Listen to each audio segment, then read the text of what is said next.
Bus ಎಲ್ಲರಿಗೂ ನಮಸ್ಕಾರ, welcome back to Sagar stories. ಮಗ ಒಂದು ಅಪ್ಡೇಟು ಜಸ್ಟ್ ಇನ್ನು ಬರ್ತಾ ಇದೆ, ಅದು ವೆದರ್ ಫೋರ್ಕಾಸ್ಟ್ ರಿಲೇಟೆಡ್. ಇವಾಗ ಎಲ್ಲರಿಗೂ ಗೊತ್ತಿರೋದೇನೋ ಅಂದ್ರೆ RCB ವರ್ಸಸ್ CSK ಮ್ಯಾಚ್ 15ನೇ ತಾರೀಕು ಇದು ಡಿಸೈಡರ್ ಮ್ಯಾಚ್ ಆಗುವಂತ ಎಲ್ಲ ಸಾಧ್ಯತೆ ಇದೆ ಅಂತ ಎಲ್ಲರಿಗೂ ಗೊತ್ತಿರುವಂತ ವಿಚಾರನೇ. ಅದು ಬೇರೆ ಮೇಲೆ ಡಿಪೆಂಡೆಂಟ್ ಆಗಿದೆ, ಬಟ್ ಅದು ಆಮೇಲೆ ಬರೋಣ.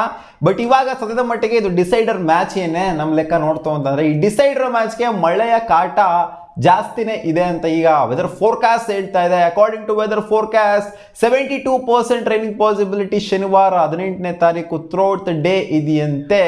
ರಾತ್ರಿ ಆದಮೇಲೆ ಮಳೆಯ ಪಾಸಿಬಿಲಿಟಿ ಇನ್ನ ಜಾಸ್ತಿ ಆಗ್ತಾ ಹೋಗುತ್ತೆ. ವೆದರ್ ಫೋರ್ಕಾಸ್ಟ್ನ ನೋಡ್ತಾ ಇರ್ಬೋದು ನೀವು, ಯಾವ ಥರ ರಿಪೋರ್ಟ್ ಬಂದಿದೆ ಅಂತ. 72% ರೈನಿಂಗ್ ಪಾಸಿಬಿಲಿಟಿ ಇರೋದ್ರಿಂದ ಥಂಡರ್ ಸ್ಟ್ರೋಮ್ಸ್ ಜೋರಾಗಿ ಬರುತ್ತೆ ಅಂತ ಅಪ್ಡೇಟ್ ಬಂದಿದೆ. ಸೊ ಏನಾನ ಆಗಲಿ, ಹಗಲೊತ್ತು ಮಳೆ ಬರಲಿ, 7:30 ಮ್ಯಾಚ್ ಬೇರೆ ಇರೋದು. ಸೊ ಈ ಥರ ಏನಾದರೂ ಆಯಿತು ಅಂದರೆ ಸಿನಾರಿಯೋ CSK ಪರವಾಗಿ ಹೋಗುತ್ತೆ. ಯಾಕಂದರೆ ರನ್ ರೇಟು ಅವ್ರದ್ದು ನಮಗಿಂತ ಬೆಟರ್ ಆಗಿದೆ. ಮ್ಯಾಚ್ ನಡೀತು ಅಂದರೆ ಮಾತ್ರ RCBಗೆ ಒಂದು ಪಾಸಿಬಿಲಿಟಿ ಕ್ವಾಲಿಫೈ ಆಗೋದಕ್ಕೆ. ಒಂದು ವೇಳೆ ಮ್ಯಾಚ್ ಏನಾದರೂ ನಿಂತೋಯ್ತು ಅಂತಂದರೆ, ಇವಾಗ ನೆನ್ನೆ ಆಯ್ತಲ್ಲ KKR ವರ್ಸಸ್ GT ಥರ ಆಯಿತು ಅಂತಂದರೆ, ವಾಶ್ಔಟ್ ಆಯಿತು ಅಂದರೆ CSK ಅವರು ಕ್ವಾಲಿಫೈ ಆಗುವಂಥ ಸಾಧ್ಯತೆ ಇದೆ. ಇನ್ ಕೇಸ್ ಏನಾದರೂ LS ಇದು ಮತ್ತು SRS ಡಿಸಿಷನ್ ಎಲ್ಲ CSK ಮತ್ತು RCB ಪರವಾಗಿ ಏನಾದರೂ ಬಂದಿತ್ತು ಅಂತ ಅಂದಾಗ, ಅವಾಗ CSK ಕ್ವಾಲಿಫೈ ಆಗಿಬಿಡ್ತಾರೆ. ಅದೇ ಅವರೇನಾದರೂ ಗೆದ್ಬಿಟ್ರು ಅಂತಂದರೆ ಇದು ಡಿಸೈಡರ್ ಮ್ಯಾಚೇ ಆಗೋದಿಲ್ಲ. ಅವಾಗ ಇದು ಡೆಡ್ ರಬ್ಬರ್ ಮ್ಯಾಚ್ ಆಗೋಗ್ಬಿಡುತ್ತೆ.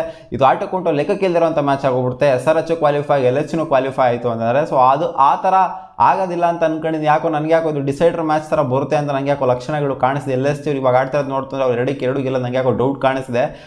ಜೊತೆಗೆ SRH ಕೂಡ ಏನೋ ಒಂಥರ ಅಷ್ಟೊಂದೇನೆ ನನಗೇನೋ ಅನ್ನಿಸ್ತಾ ಇಲ್ಲ. ಏನೋ ಒಂದು ಆಗುತ್ತೆ, ಏನೋ ಒಂದು SRH ಕ್ವಾಲಿಫೈ ಆಗ್ಬೋದು, ಬಟ್ ನನಗೆ LS ಮೇಲೆ ಅಷ್ಟೊಂದು ಕಾನ್ಫಿಡೆನ್ಸ್ ಇಲ್ಲ. 4ನೇ ಸ್ಥಾನಕ್ಕೆ ಪೈಪೋಟಿ ಬೀಳುತ್ತೆ, 4ನೇ ಪೊಸಿಷನ್ಗೆ ಆ ಲಾಸ್ಟ್ ಡೇನ ಉತ್ತರ ಕೊಡುತ್ತೆ ಅಂತ ನನಗೆ ಯಾಕೋ ಪರ್ಸ್ನಲಿ ಅನ್ನಿಸ್ತಾ ಇದೆ. ರನ್ ರೇಟ್ ಬೆಟರ್ ಆಗಿರೋದ್ರಿಂದ ಇಲ್ಲಿ ನೋಡಿ ಯಾವ ಥರ ಸಿಚುವೇಶನ್ ಬಂದು ತಗಲಾಕೊಂಡಿದ್ದೀವಿ ಅಂತ. ಬೆಂಗಳೂರೇ ಆಫ್ ಇಟ್ಬಿಡುತ್ತಾ ನಮ್ಮ RCBಗೆ ಅಂತ ಒಂದು ಡೌಟ್ ಸ್ಟಾರ್ಟ್ ಆಗಿದೆ. ಆಲ್ಮೋಸ್ಟ್ ನೈಟ್ ಆಗ್ತಾ ರೈನಿಂಗ್ ಪಾಸಿಬಿಲಿಟಿ ಜಾಸ್ತಿ ಆಗ್ತಾ ಹೋಗುತ್ತೆ. ಆಲ್ಮೋಸ್ಟ್ 98% 95% ರೈನಿಂಗ್ ಪಾಸಿಬಿಲಿಟಿ ನೈಟ್ ಹೊತ್ತು ಇದೆ. 7:30 ಮ್ಯಾಚ್ ಆಗಿರೋದ್ರಿಂದ ರೈನ್ ಸ್ಕೇರ್ಸಿಟಿ ಅಂತೂ ಬೆಂಗಳೂರಿನಲ್ಲಿ ಜೋರಾಗೇನೆ ಇದೆ. ಕಾದ್ ನೋಡೋಣ, ಹೋಪ್ ಫಾರ್ ದ ಬೆಸ್ಟ್. ಅವತ್ತು ಒಂದು ದಿನ ಬೆಂಗಳೂರಲ್ಲಿ ಮಳೆ ಬರದೇ ಇರಲಿ, ರಾತ್ರಿ ಹೊತ್ತು ಎಕ್ಸ್ಪೆಷಲಿ ಬರದೇ ಇರಲಿ. ಬಂದ್ರೂ ಕೂಡ ಅಟ್ಲೀಸ್ಟ್ ಮ್ಯಾಚ್ ಆಗೋ ಥರನಾರು. ಯಾಕಂದರೆ 95% ಪಾಸಿಬಿಲಿಟಿ ರಾತ್ರಿ ಹೊತ್ತು ಅಂತಂದರೆ ಮಳೆಯನ್ನು ಬರಲೇಬೇಡ ಅಂತ ಅನ್ಕೋ ಆಗೋದಿಲ್ಲ.